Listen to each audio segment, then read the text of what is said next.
They're back. Yes, the Chinese are back, and everyone is excited about it. And special day coming up on January 29th. You don't want to miss it. Stay tuned for details.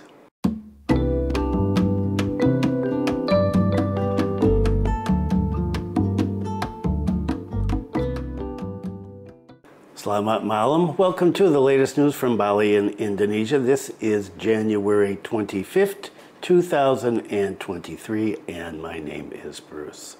And I am recording this at night. I haven't done a video at night in a long time.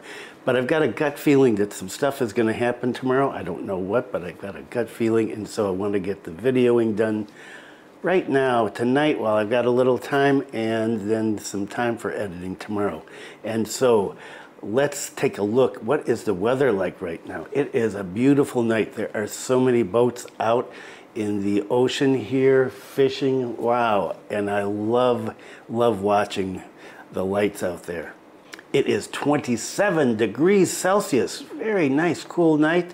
And the humidity is 62%, and the wind speed is a very nice 3.4 kilometers per hour. So it is a lovely night, and it was a lovely day today. And I hope wherever you are, the weather is as lovely as it is here. So let's get started. Bali welcomes back first flight from China after COVID-19 rules ease. A total of 210 Chinese tourists showed up on a chartered flight, Lion Air flight, on Sunday. This is the first time the Chinese nationals have been allowed to go overseas in almost 3 years since the pandemic started. According to the Deputy for Marketing of the Ministry of Tourism and Creative Economy, Nima de Ayu Marthini, she said, "This is officially the first flight from China. It's good momentum to bring back the Chinese tourists to Bali." The 210 tourists from China came from Shenzhen, and when they got here, they received garlands of flowers. There was a barongsai dance, traditional Balinese dances, lots of fun.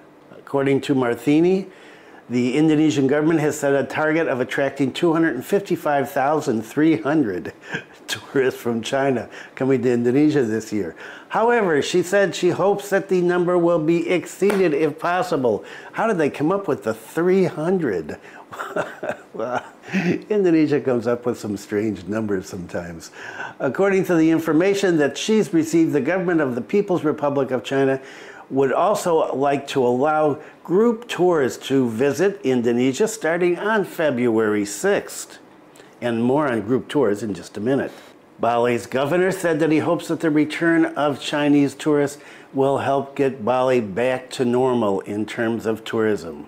He said before the pandemic, we got 6.3 million foreign visitors a year, and this year, 2023, we're hoping to get 4.5 million. And China's Consul General in Denpasar said that before the COVID-19 pandemic, there were about 1.3 million Chinese tourists traveling to Bali in 2019. After this first flight, he said there will be a number of direct flights from China arriving in Bali in the very near future. And he said we're encouraging other cities such as Beijing and Shanghai to make more direct flights to Bali. So the Chinese tourists were very important to the economy, the tourist economy here in Bali. I know very controversial for some people, really dislike the Chinese tourists, and we're going to get to that in just a second. But they're bringing in some money somewhere. And so let's take a look at the next article on Chinese tourists. The cake of Chinese tourists cannot be enjoyed by all Bali tourism actors. So according to this article, it's getting crowded here again with tourists, and the arrival of the Chinese is really going to help that as well. However, tourism actors in Bali said that the cake is not being evenly spread around. Why not? Exactly for the reason that some people get upset by the Chinese here, because they come in groups and they travel in these huge buses, and then they get out and they wander around in a huge group, and they only go to certain places. They don't spread themselves around, and that is exactly what is said here. The reason is that there is a tour package system provided by tour guides for Chinese tourists, unlike the case with foreign tourists from other countries like Australia. The package system makes tourist trips of Chinese tourists fully controlled by tour guides to certain tourist destinations or shopping centers that have collaborated with them. When contacted regarding this problem, Bali's deputy governor said that the cases regarding packages for tourists has existed a long time. He said back in the 70s, it was the Japanese. They came in tour groups and people complained about that. But he said eventually they went their own way and Japanese tourists started coming individually or in small groups and not in the large package tours. The deputy governor said that he hopes in the future that Chinese tourists will come individually and not just in the big tour packages. Meanwhile, concerning the use of Alipay for Chinese foreign tourist transactions, he said that they will be able to do this. The Bank of Indonesia has already paid attention to them, he said, and yesterday Bank Indonesia stated that transactions in Bali can be carried out directly. So whether you like it or not, the Chinese tourists are here, and that is going to boost the economy, just in certain places most likely, at least at the beginning. And what does the Ministry of Tourism have to say about this? Ministry of Tourism and Creative Economy is optimistic that the target for visiting Chinese tourists in 2023 can be met. And so they've got this number, 255,300. Ibu Martini, who I talked about in the last segment, said that starting on February 6th, and I mentioned that as well, PRC government will make a pilot project for Chinese travel abroad and Indonesia, especially Bali. And so there are going to be 20 countries in this pilot project, and so we're going to be one of them. And according to the Ministry of Tourism, in order to meet the target of 255,300, there has to be a number of strategic steps taken, starting with promotions. Ibu Martini said, promotion is important because Bali is very popular in China. For them, the natural beauty of Bali, its luxury hotels, and so on are the main attraction. Beaches, culture, food, SPA, and others they like the most, and then we apply promotions about it on social media, and they will come. The second step is to get access to more direct flights and making visas easier, and so they can get the EVOA. And so all of this together is going to make it good times for the Chinese tourists and bringing in more of them. And so if you're in Bali, have you noticed an influx of Chinese tourists yet? Those 210 people that are wandering around here, don't know where exactly they are. And what is the special day on January 29th? Arak Day. Welcoming Bali Arak Day, provincial government urges each Regency city to put up banners commemorating the day. So the governor issued a decree in 2020 that January 29th would be Arak Day and it would be celebrated every year. And so the government is urging everybody in Bali to celebrate Arak Day on the 29th, all of the regencies, all of the cities. The purpose of publishing Arak Day is to invite all Balinese people, the regional government in Bali, and businesses to make January 29th as a day of collective awareness of the Balinese people on the existence, values, and dignity of Balinese Arak. And in this regard, the regional secretary of the province of Bali, Dewa Made Indra, requested that each regency hold a celebration or commemoration through several ways, and one of them is placing billboards and banners up around, letting people know, reminding them that the 29th is Arak Day. So let's drink some Arak. I don't have any, and I'm not sure where I can get Arak here in Singaraja, in the city. I'm not going to the tourist area to do it. Maybe where I get my vodka from. I don't know. I have to check it out. And in villages and regions that have centers for Balinese Arak craftsmen, farmers, they should have celebrations according to the local community's customs and traditions. And as well, places that sell Arak should also carry out celebrations at their respective places by carrying out Arak toss and other similar activities. Okay, I looked at this in the Indonesian and in the translation here, what I've translated, and it's the same thing. It says Arak toss. I don't know, what is Arak toss? Anybody know what Arak toss is? Leave a comment below, please. And additionally, commemoration in each of these regions can be carried out virtually through Zoom meetings, and each Regency city can prepare for the implementation of a celebration in their area so that it be collaborated with activities at the provincial level online. And so, big day. You remember, I don't know, a long time ago when the pandemic first started, the governor of Bali said one of the ways you could keep from getting COVID was by drinking arak. So don't feel guilty about having some booze because it could save you from COVID. And here is something that I just found out about, and this is weird. I talked to my granddaughter about it today, and she said, yes, she knows about it first. She said, Grandpa, you're watching TikTok? TikTok videos of people eating liquid nitrogen-infused snacks prompts Indonesia Health Ministry to issue warning. And so I said, no, I'm not watching TikTok. I said, well, I watch a few of them. It's so stupid, but she likes it. And she knew about this, and she said this is not available here, but she knows it is available in Denpasar. So the Indonesian government has urged local health authorities to monitor food establishments and ask parents to be more vigilant after reports that several children were hurt after consuming a type of liquid nitrogen-infused snack. The snack is often referred to as dragon's breath, and it's a type of colorful candy that is coated in liquid nitrogen mist. What weird stuff do they come up with next? It's taken social media by storm, apparently, with children recording themselves eating the snack. Then they breathe the liquid nitrogen mist out of their mouths. There are dozens of videos of people consuming the snack on social media platform TikTok. One video showing the preparation of a snack by a street vendor has been viewed 9.4 million times. In a statement on January 11th, Indonesia's health ministry highlighted the dangers of consuming the snack. It said the consumption of the snack over extended periods of time may lead to serious health issues. The ministry warned that overconsumption of liquid nitrogen-infused snack may lead to stomach burns, inflammation, cold burns, as well as damage to internal organs. On the 17th, The Guardian News reported that around 25 people had been affected after consuming the snack, with 2 of them being hospitalized.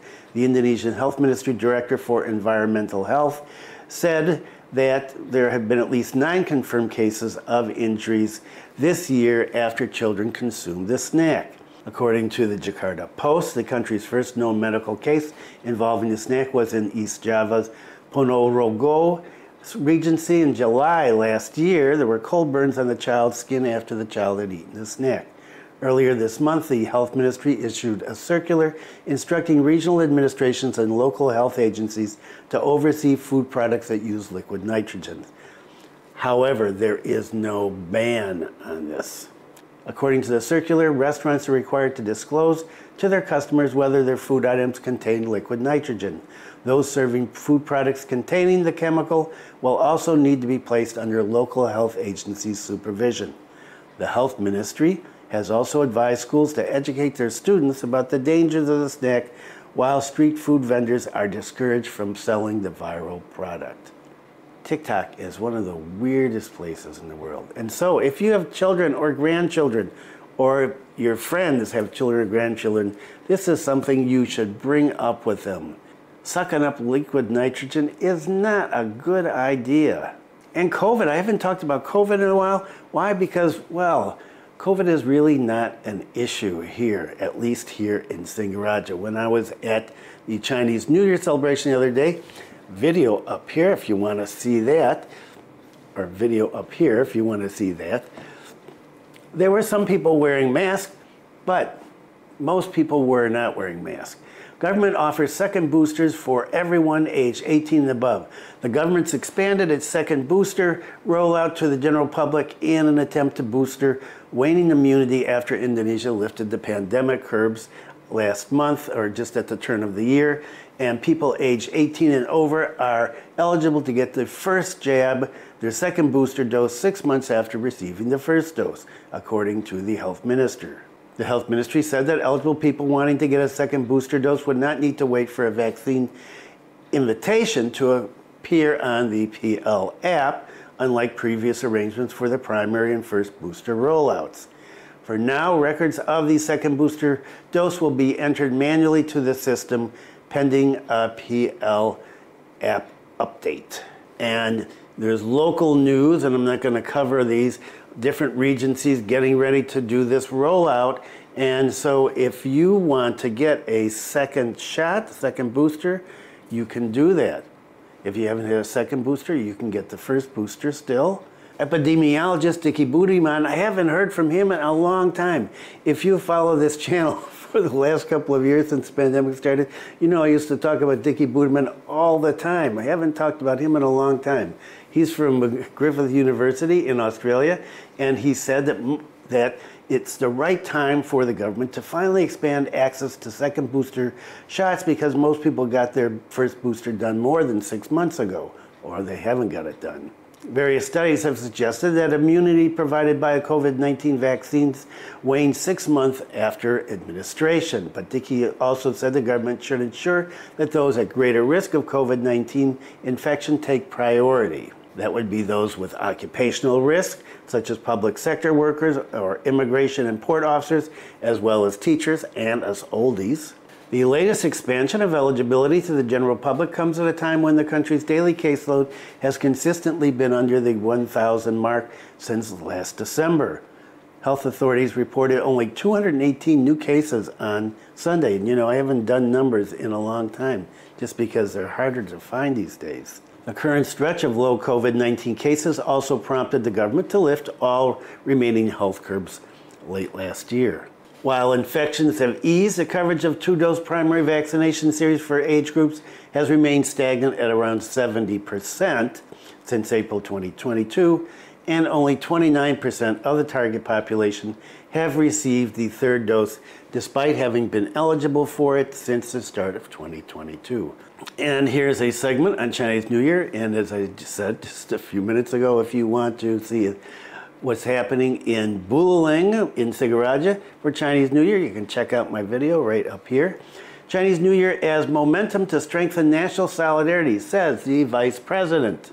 Chinese New Year 2574 that was celebrated just the other day can be a momentum to strengthen solidarity among the people of Indonesian nation, according to the Vice President. He said that the new year should be celebrated with gratitude and enthusiasm to always continue to rise despite the tough challenges faced, so that Indonesian nation can move forward together. Hopefully, the spirit of Chinese New Year celebration will always be a momentum for all Indonesians to strengthen solidarity in order to realize a vision of a more advanced and prosperous Indonesia.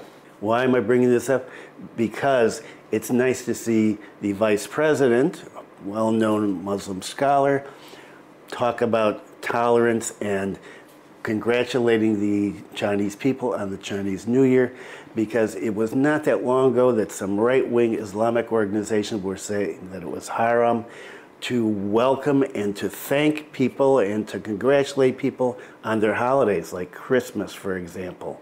So that's good news. I'm always looking for something where people are talking about tolerance and acceptance. And what about tourism?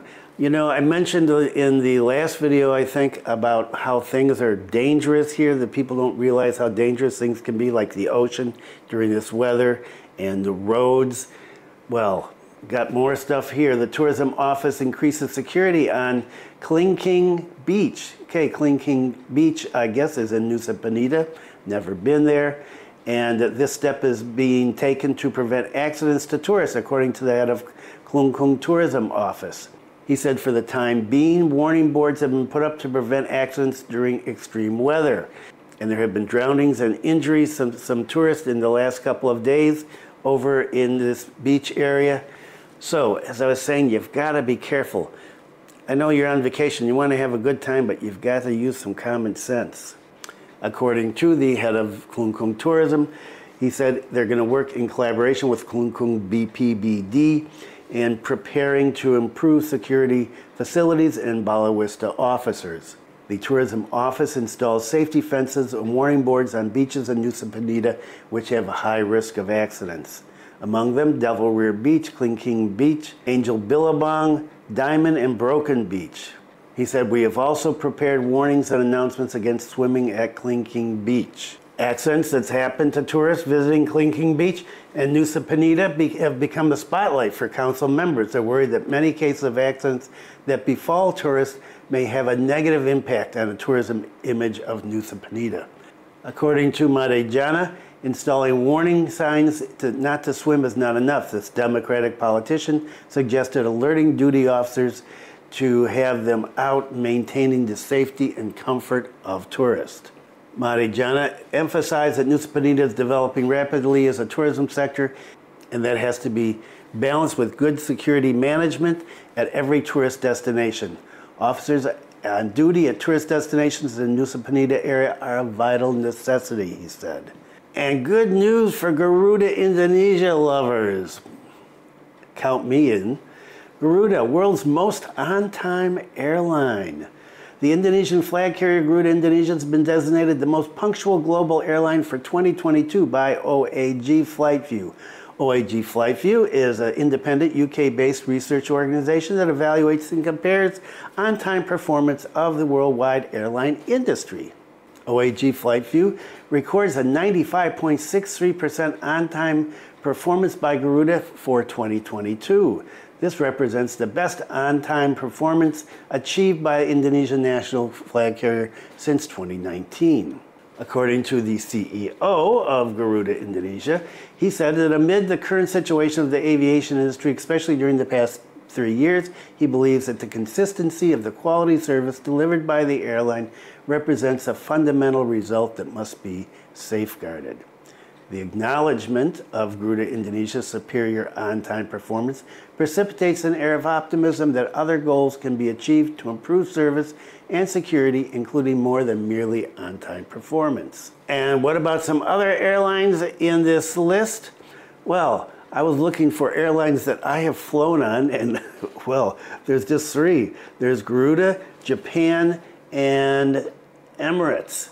Okay, those are the only 3 out of this list of the top 20. And at number 2, South African Air. Number 3, Eurowings. 4, Thai Air Asia. 5, Jeju Airlines. 6, ANA. 7, Japan Airlines. 8, Copa Airlines. 9, Iberia. 10, LATAM Airlines Group. 11, Azul Airlines. 12, Sky Airline. 13, Air Europa. 14, Avianca. 15, Indigo. 16, Thai Smile Airways. Never heard of that one. 17, Delta Airlines. 18, Viva Air Colombia. 19, Etihad Airways. And 20, Emirates. And so good news for Garuda. Okay, that wraps it up for today. Just a reminder, be safe wherever you are. I saw a weird video today, another viral one, of some tourists doing wheelies in the middle of the road. Man, and another story, which I'm not talking about, of some guy who was too drunk, apparently, and fell off his motorbike and then claimed that he was robbed and beaten. We are doing cooking videos again. My wife has been waiting. She wanted to remodel her kitchen, and so we're waiting for the stuff to come because of holidays and the weather and things. The new bookcases, well, whatever they're called, have not arrived yet, and so she won't do a video on cooking until she gets the background she likes, because, well, this woman, once she makes her mind up, it is tough to change it. There will be cooking videos coming up again soon. Thanks for viewing. Be kind to someone today. Stay safe. Enjoy your time here if you're in Bali. If you're not, I hope you get here if that's what you want to do. And I will see you next time.